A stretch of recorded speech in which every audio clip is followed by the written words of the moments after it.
I just passed 1,000 miles hiked for the year. I've been hiking all over the country, different climates, different environments, and I've made some key changes to my hiking gear.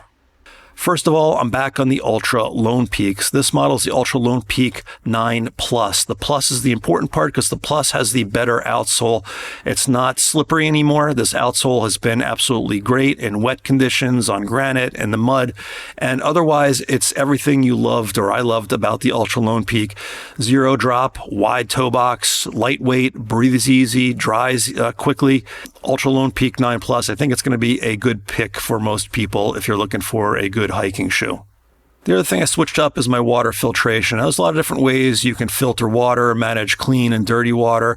Sawyer started selling this kit with a Sawyer squeeze and a 2-liter CNOC bladder. And this has been great. What I do is I just have my smart water bottle, a 1-liter bottle that has my clean water in it. And if I'm going on a hike and I stop at a gas station, I can just buy one of these wherever I am, supermarket, whatever. And then the CNOC I use for dirty water. So I have this big mouth on the end of the CNOC. It's easy to scoop water up, collect water quickly, put it into the bladder, and then I squeeze that out into the clean smart water bottle. And that's what I do. And if I want to carry 3 liters of water, I just carry the water or the 2 liters in the CNOC bag dirty and squeeze it out or filter it when I need it. But this has been a great system.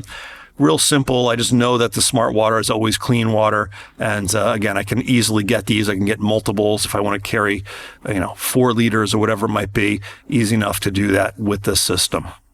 All right, let's talk about navigation because this is changing a lot. There are more wearables more than ever, more apps more than ever. And also some of the apps have changed a bit, like AllTrails has new pricing tiers and some new functionality, and they move some functionality around. I'll do a deeper dive on those in the near future. But for now, what I'm doing is I use CalTopo to plan. I use a free account here. You can get a free account. Great planning tool. I use AllTrails for my trip report. So I'll go to AllTrails and see what people are up to. For offline maps, I found Organic Maps app, which works on Android and iOS, works really well. Real simple, but it offers offline routing and decent cartography based on OpenStreetMaps. It's a free app, donation based, so works well. There's also ones like OSM app, which have a little bit more bells and whistles, but I think the simplicity of Organic Maps will work well for most people. When I go out on the trail, if I'm going out for like a light hike, I'll just use my Apple Watch Ultra. And if I want a similar experience to my Garmin, I'll use the paid version of Footpath, which gives me things like the Climb Pro, course points, and offline maps on the watch. And if the conditions are bad or I need more battery, I will bring my Garmin Fenix 8, which has all of the topographic maps and navigation functionality loaded on there.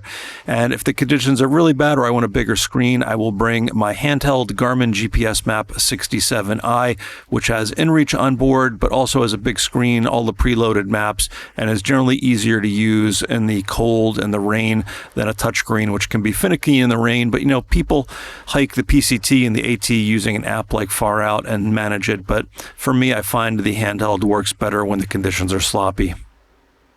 I use a simple battery charger I got on Amazon, fraction of the cost of the more expensive lightweight ones like the Nightcore, and it's also got a USB-C cable attached.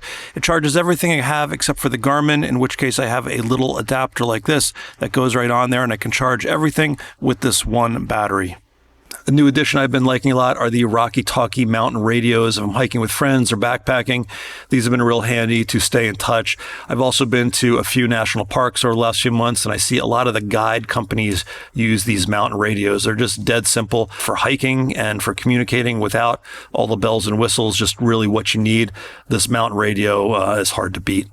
I've been using my iPhone with satellite messaging, and I've tried different ones on Verizon, Starlink. I have videos for all of those on the site, but I just use the built-in messaging via Apple over satellite, and that's been working really well.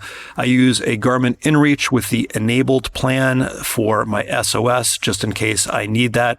If you want to know what plan is the best, just search for Hiking Guy, Garmin inReach subscription plans. I have a cost calculator on my website, and you can put in your usage, figure out what each plan will cost you specifically. But I use the enabled plan here, have it for SOS, and I have a subscription to Overwatch and Rescue, which is the SOS subscription service like AAA for the outdoors. I just have that just in case I get charged for a rescue. My headlamp is the Nightcore NU25, lightweight, simple, does what you need it to do without any of the other bells and whistles. Also charges via USB-C, so I can charge it using my battery pack that I showed you earlier.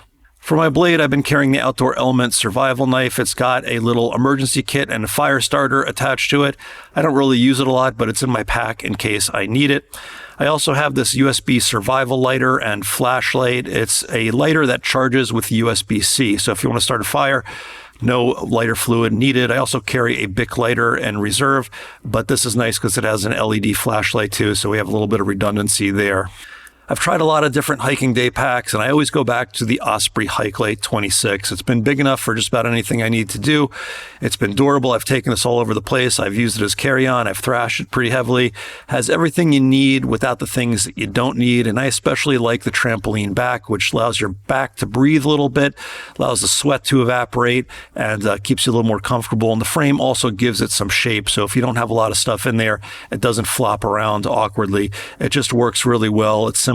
It's relatively affordable, and if I had to recommend one hiking day pack just to anybody out there, this would be the one. I have an emergency bivvy, a little sleeping sack in case I need to stay out overnight. I paid a little bit more for this one. It's breathable, so it's not plastic. You don't get like sweaty and wet on the inside.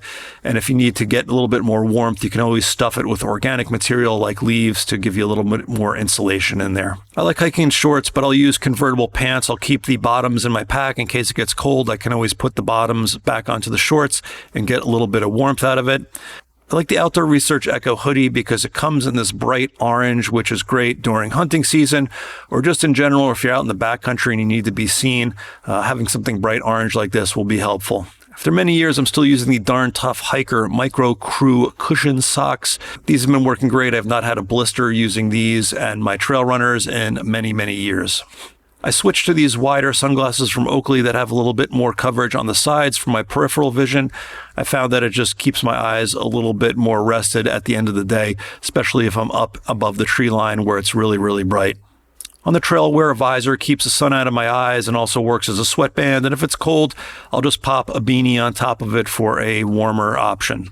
I always keep a rain shell and rain pants in my kit just in case, obviously, it starts raining. But also, if I need to stay out overnight, it's a great way to stay warm. And again, you could stuff these with organic material like leaves if you need even more warmth overnight. The other thing I always have with me is the insect headnet. Silly looking, but effective at eliminating insanity if you are doing something like a big mountain climb and bugs are flying in your nose, mouth, and eyes. This net has saved me many times.